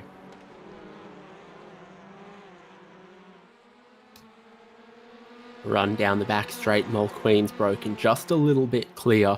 Puts more pressure onto Kyle Ridley. Not too many battles elsewhere through the field, except Tom Yakovlevich and Reese Gardner, who've both been through the pit lane twice in this race for repairs or penalties, whatever it may be. They're not quite this battle up front. Surely Capel, who looked really good on the brakes into some of these slow corners, just thinks about having a go. Either there or into turn 1. I was surprised. Well, actually, if he was a bit closer, he probably would have gone into turn 1. He almost got surprised last time how much he was able to close through turn 1. Barney will have the white flag this time. And there it is. 1 more lap of Sandown for the race and for the season. Final lap of the season, like he touched on, David. Just over 3 kilometres left to go. Mulqueen still out in front, ever so slightly. It's been a really good battle between those 3 drivers up front tonight, and even Baker closing in as well. These guys have been fantastic all season long, as well as Daniel Yeaman, who unfortunately will sit in the pit lane for the final time this season. Mulqueen looks like he will be safe. He's got 7/10 over Kyle Ridley down the back straight, so he'll be safe if there's no mistakes. But Lachlan Capel is closing in on Kyle Ridley. This will be the battle to watch on the final lap. Will he send one down the inside of Dandenong Road? Ridley gets through there pretty cleanly Should be safe. Baker Baker. will. He'll have a look. He'll have a think about it. He arrived on the scene way, way too late for that one. Never really had any overlap, even with the dive. This is on board as time expires, and the checkered flag is waiting for race leader Damon Mulqueen out of the final corner. He'll put the power down, and he'll look to take a little bit of a race win. Is he happy with himself? He found the headlight flasher button. I can tell where it is. It's underneath his right thumb. He gives that thumb a bit of a workout. He takes the win from Kyle Ridley, from Lachlan Capel. Flashes the headlights. He must believe he's champion. And Ewan Baker came in fourth. We will work tirelessly to get as much confirmation as we can, seeing out the season. Wilkinson in fifth. Here's Jacques Swanpool in sixth. And then Yakovlevich ahead of Reese Gardner. Keane showing a battle scar or two. And he's got lap down Ray Oliver behind him. Dale Atkins and Cameron Edwards will be the next cars for position to take the checkered flag. The teammates are getting a little goofy a little too early, as it looks like Atkins just beat Edwards to the line there. Barry Ponser was on the lead lap, and Ray Oliver a lap down. Yeaman a retirement after 4 laps completed. Wild night of racings, wasn't it, David? Lot going on. Some fantastic battling up the front all race long. Unfortunately, we probably got a little bit robbed there of the championship battle with Daniel Yeaman, unfortunately bowing out there. And looks like Wilkinson has ran out of fuel on the outlap. So we're talking about how close he was cutting it, and he's ran out of fuel on the outlap. So there was literally nothing left in the tank there for Tom Wilkinson. I don't think Ridley would be too far off either, but with the celebrations from Lachlan Capel, I presume he is our champion for this season, but we don't have 100% confirmation just yet. So we'll keep that as provisional at the moment. Yeah, Capel would have taken a couple more points out of Daniel Yeaman in race 2 to narrow the gap to about 35, 40 points. So it would have been very, very close one way or the other, and Daniel Yeaman was absolutely... he looked not pleased at all after his car was as damaged as it was. He wasn't like, oh, well, I've got enough in the back pocket here. He was pretty distraught about all of that. We'll get to some of our drivers, because Brady, I think you've got one. Yeah, we're going to catch up with our race 3 winner, Damon Mulqueen. Congratulations, mate. Unfortunately, race 2 didn't go your way, unfortunately, with that little jump start there. I won't give you too much grief for that, but fantastic recovery nonetheless to get yourself in that invert for race 3 and looked pretty comfortably in front, but you had a little bit of pressure throughout the race as well. Yeah, that was just race 2 was me just the hobo saying. But it made it interesting. That's definitely true. Some contact between others, putting me into, I think it was either 10th or 11th, and then it was all really about nailing that start for race 3 and trying to build a gap, which was working quite well until safety car came out, and then it was go. It was definitely all go. Yeah, he certainly had a lot of pressure from Ridley and Capel throughout all that last set, and even Ewan Baker made himself noticeable as well. Did you have any game plans heading into that last set, or was it just try and hit your marks and get a good enough drive off corners heading onto the straight to protect yourself from the draft a little bit? The idea was to try and pull a gap again. If Tom was able to sort of stay in second, I knew he was. No disrespect to Tom, but he's not quite the quickest out there around here tonight. I was catching up quite a decent bit in that second race on him before he got caught up in things. But I was trying to just hit your marks really and do what you can to not get involved in any of the craziness that was out there. And it seemed to have worked out quite well.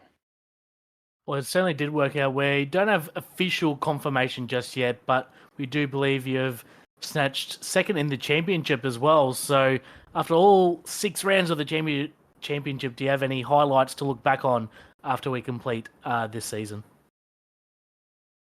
Well, Bathurst is definitely not one of them.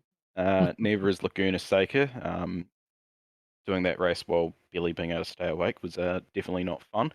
But look, to goes all the way back to Okayama, and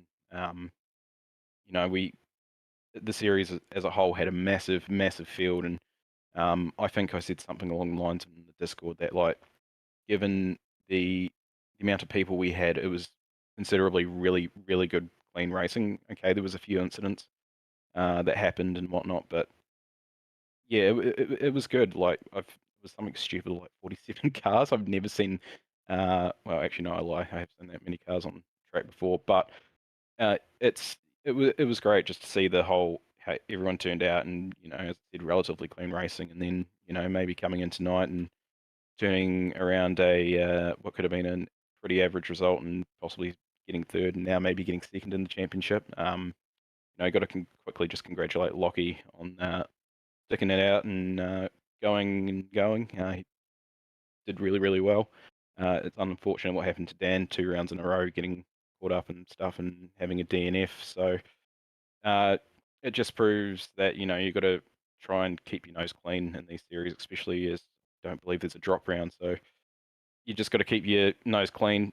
I didn't do it either. I had that incident with Mez at Bathurst, and that I thought ruined me out of the championship. And then these last 2 rounds happened, and it's brought me back into potentially second. But we'll wait on Dean and the team at Southern Cross ESports verdict on everything and the points coming out. Before we let you go, Damon, is there anyone you want to thank for your efforts this season and your win in the final race tonight? Firstly, got to thank all the guys at Synergy Sim Racing. They've been prepping us really good cars, even though it's a fixed setup series. It's taken a wee bit to adapt to these fixed setups. They drive a lot differently to what I'm used to. And if you ever gave this set a run, Brady, you would instantly see the same thing. You'd know exactly what I'm talking about. All of our sponsors on the car, a good effort to come out with us celebrating 10 years of SSR as well. So to get a win in the early part of the season sort of continues on how we went in GTC on Friday. And, also got to thank you guys here at SimSpeed broadcasting this over the 6 rounds, was it? 6 rounds that we had. So that's what? Good couple of hours worth of content to go back through each week. And you also got to thank the series sponsors, Sudspeed. I'm going to get in trouble now. I've forgotten. Racekraft. Yeah. Racekraft. I think there might be someone else as well hidden there in the background, but those are the ones I can see quickly. And also got to thank Dean and all that for throwing this on. And if there's anyone I've missed, I am sorry. It's been a long day, and I'm barely holding in there. So no, thanks. Thank you, Damon. Congratulations once again. Cheers. Just quickly, show us where the headlight flasher button is on that wheel. You gave it a good workout post-race, brother. Underneath your right thumb? Right thumb. It'll be the box button because I only got this R5 wheelbase and stuff rather recently. It has a whole heap of stickers, but I haven't been bothered to mess around with all that yet. You beauty. You'll give it a couple more presses later on, I'm sure. See you around. Cheers. And as Damon Mulqueen leaves us, I was gonna go Kyle Ridley, to be honest. So we will find Kyle Ridley, who joins us. Pretty exciting. Sandown's I think it suits what makes these TCR cars good. Yeah, absolutely. It's it's not a big track, so it's more of a smaller size track, but it allows the cars to hit the curbs, which they love to do, and get their toe down the straight and nice braking zones. I myself can't speak much because I don't think I made one overtake in race 3, but other than that, it was just try to keep up. So I heard there's a lot of stuff in the rear end, so it'll certainly be interesting to watch it back. Yeah, fourth, second, just a reasonable points haul, and you always remained in the top 10 graphic at the start of every round as well. Is that considered success for you? What were you looking for, and what are your reflections on the season? Coming into the season, I was thinking, with the field that we had at the start, thinking if I can get like a top 6, top 5, I'll be pretty happy with myself. And as a few guys dropped off, it became easier to get that top 5. Tonight, I was thinking if I do a good job, I could maybe get P3, and that's still on the tables. Have to wait for the points to be updated, but I might just pinch P3, if not P4. So either way, pretty happy with my goals. I mean, I've almost been here in the comms box every round apart from one, so that speaks enough for my racecraft and surviving the final round. Saw a couple penalties come through. Definitely saw a few slowdown penalties all through the field through that one. What was most challenging about racing at Sandown? Oh, well, you've always got a little bit of RNG hitting the curbs, don't you? You don't know exactly how the car's got to bobble over them. A few guys tried to get a little too much by the looks of it and got their slowdowns. I was a little cautious, which didn't quite help me coming out the corners, but that's just RNG with the curbs. Okay, well, yeah, congrats. We've heard you plenty. We might hear you plenty again, and congratulations on the season. Thank you. I'd like to thank Sudspeed for all the commentary you guys done. Certainly been always a top-notch broadcast, and I would love to thank the drivers taking part for the entire season, and thanks whoever might be watching. Thank you.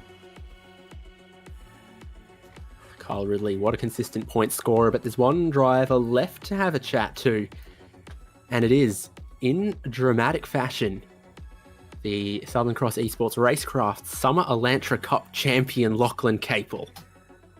Yeah, not, I'll just say it first of all, not the way it should have gone, but where the cookies crumble, you have to pick up, and that's the way it ended up going tonight. I mean, that's Sandown, isn't it? There's Armco just a couple of meters off the tarmac, almost everywhere around as it threads its way between the roads, the houses, the horse racing track, all of that. Mistakes do get penalized across some of the massive curbs around here. Yeah, it does for sure. After doing a couple of laps earlier, the curbs at 2 and 3, especially for me, were very iffy. The car would bounce quite a bit, so it was kind of difficult to get it through there. It was a bit of a learning experience for me too, because I transferred from a CSL DD to a VRS with a grid engineering MPX wheel, so I've been learning proper direct drive recently, and it seems to have paid off. I guess in either consistency or just understanding how these cars drive. Yeah, but Damon Mulqueen's got a new wheel, and he beat you in race 3 there. So he did, but he was also 9 spots ahead of me. But that's okay. That's fine. We'll allow you any excuse you feel like at this opportunity. And of course, once you reach that final race, consistency was starting to be key, which maybe might not have been your what was your focus coming to the final round? Oh well, after the disaster that was the final or the feature race at Laguna, I was just gonna finish the season off. Goal was probably, I think, top 5's usually been my goal, because the gaps between cars and points are usually sort of nice in that top 5 group when no one can pull away from each other. And I was just going to try and finish high, so I ended up polling it and then won the 2 races. And last race I knew, because of the feature race at Laguna, it was going to be really sort of chaotic, and I just had to play it carefully and try not to get involved in anyone else's incidents and keep it clean, which ended up working out quite well for me. It was exciting the whole way through. You had some great results, some serious pace at a whole bunch of different tracks, and you are the winner.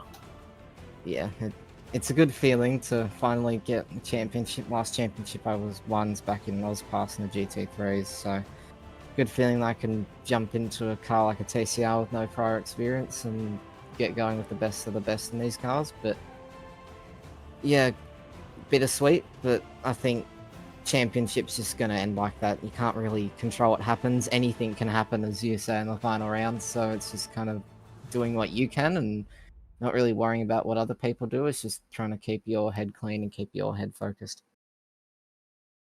Well, once again, our congratulations to you, and you might have some parting words for us. Yeah, first of all, big shout out to ERT. Great team, really good with the V8s, and I reckon all the laps that I put in, the some 19 hours I did for Pro Invitational last year for Sandown, have certainly paid off with understanding how this track works and with any car. And a big shout out to all those guys, and obviously as well Dan for putting up such a good battle, and probably would have been champion tonight if it hadn't been for that incident, and as well as all the drop bear guys. and Mez talking to us over the past couple of races, and also a big shout out to everyone else who finished on the podium of the championship. I think it might have been Damon and Kyle, but yeah, they put in mega efforts at the end of the season, so it was good to see. It was good battling, because tonight it was worrying when I got on the practice server with how close everyone's time was. Top 8 was separated by 2/10. So, and also a big shout out to you guys for putting the broadcast on. I mean, I think I've seen that Jade's had a bit of PC dramas, but luckily the show's gone on. You've still been able to broadcast the iRacing itself, and still been able to see all the good racing that's happening tonight. There is just a little drama or two around with the significant new patch that has come out. So yeah, that's leading just a few little things. We'll catch you around, and very, very well done. Thanks, guys. So Lachlan Capel, in surprising circumstances in the final round, becomes the champion of Racecraft Summer Elantra Championship. Boy, oh boy, did it always have that feeling of just about anything could happen though, Brady. Yeah, it certainly did all season long. And it did unfold, unfortunately, for Daniel Yeaman tonight. But congratulations to Lachlan Capel on provisionally taking out the championship. It's been some fantastic racing all season, David, and I've had the pleasure of calling it with you. So thank you for a great 6 rounds calling the championship with you. So with Southern Cross ESports and Racekraft Simulations and Sudspeed, the Racecraft Summer Elantra Championship is over. Remember, if you go to sudspeed.com, you can use the code Elantra for 10% off and free shipping. From all of us here on SimSpeed, we thank you so much for joining us for this championship. How competitive it was. Lachlan Capel, in the end, snatching it away as Daniel Yeaman, it slipped through his grasp. Remember to subscribe to SimSpeed wherever you're watching, as we'll bring you heaps more iRacing and sim racing content live all throughout the week, and you'll catch us for that.